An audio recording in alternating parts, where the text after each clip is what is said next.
আকাশের নীল রঙের মতোই এক পাখি স্পিক্স ম্যাকাও। ব্রাজিলের শুকনো বনভূমির এক সময়ের বাসিন্দা এই আকাশ নীল রঙের টিয়া ছিল প্রকৃতির এক অলৌকিক সৃষ্টি। তার চোখে ছিল প্রজ্ঞাদীপ্তি, পালকে ছিল নীলের গভীরতা, আর স্বভাবে ছিল অদ্ভুত কোমলতা।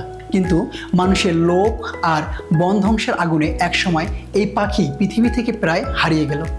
দীর্ঘ 22 বছর পর আবারও ফিরল এই স্পিক্স ম্যাকাও। কিন্তু কিভাবে?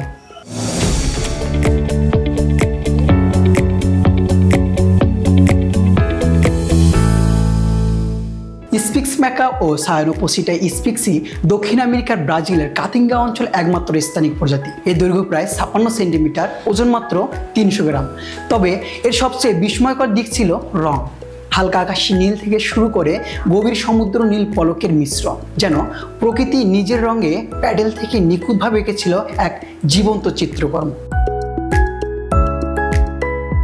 জার্মান প্রকৃতিবিদ জস মার্কগ্রেফ 1638 সালে ব্রাজিলের পার্নাম্বুকো রাজ্যে কাজ করার সময় এটি প্রথম বর্ণনা করেছিলেন এবং জার্মান প্রকৃতিবিদ জোহান ব্যাপটিস্ট ভন স্পিক্সের নামে এর নামকরণ করা হয়েছে, যিনি 1819 সালে ব্রাজিলের উত্তর পূর্ব বহিয়ায় রিও সাও ফ্রান্সিসকো নদীর তীরে একটি নমুনা সংগ্রহ করেছিলেন।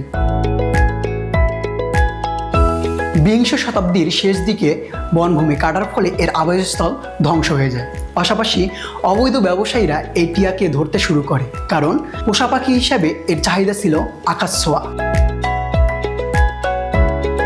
1980-এর দশকের শেষ নাগাদ ব্রাজিলের বনে মাত্র একটি পুরুষ স্পিক্স ম্যাকাও বেঁচে ছিল। বিজ্ঞানীরা মরিয়া হয়ে একটি স্ত্রী টিয়া খুঁজে আনলেও কিছু সময় পরে সেটিও মারা যায়। 2000 সালের পর থেকে বনে আর কোনো স্পিক্স ম্যাকাও দেখা যায়নি। অবশেষে 2019 সালে আন্তর্জাতিক প্রকৃতি সংরক্ষণ সংঘ আনুষ্ঠানিকভাবে ঘোষণা দেয় স্পিক্স ম্যাকাও বন্য পরিবেশ থেকে বিলুপ্ত। কিন্তু গল্প এখানেই শেষ নয়। পৃথিবী জুড়ে পাখিপ্রেমী, বিজ্ঞানী ও সংরক্ষণবাদীরা এই নীল টিয়াকে ফিরে আনার জন্য লড়াই শুরু করেন। জার্মানির association for the conservation of threatened birds এবং ব্রাজিলের সরকারের যৌথ উদ্যোগে শুরু হয় এক অভূতপূর্ব প্রজনন কর্মসূচি।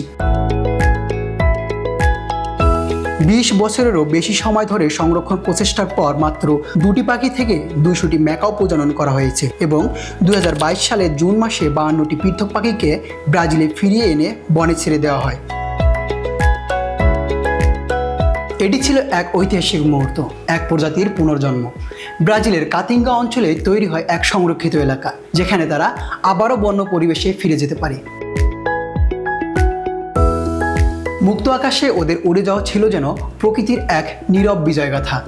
স্থানীয়রা একে বলে অ্যাবেস দো শেওয়াজুল, আকাশের পাখি। স্থানীয় স্কুলে এখন স্পিক্স ম্যাকাও নিয়ে পড়ানো হয়, যাতে ভবিষ্যৎ প্রজন্ম বুঝতে পারে